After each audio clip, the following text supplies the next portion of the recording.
জয় শ্ৰীৰাম।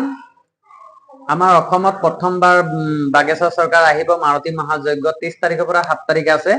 আৰু লগতে মানে তাত কি বুলি কয় দুখীয়া কন্যাক বিয়া কৰাই দি আছে আমাৰ বাবা বিয়া কৰাই দুখীয়া কন্যা 200 একাউণ্টত বিয়া কৰাই দিছে। তাৰ খুচিত আমি 200 একাউণ্ট গিলে লাড্ডু বনাব গৈছো।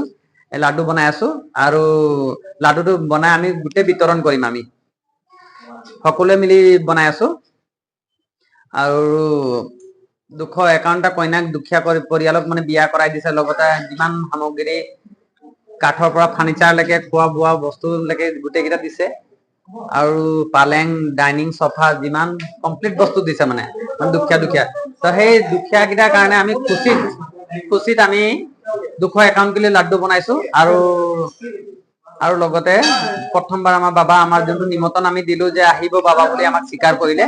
30 তাৰিখৰ পৰা আমাৰ 7 তাৰিখৰ পৰা আছে আৰু বাবা হাতৰ পৰা ভূমি পূজনো হ'ব। প্ৰথম পাথৰ বাবা হাতৰ পৰা ৰাখিম যোনটো 108 ফুট মন্দিৰ বনাব গৈছো।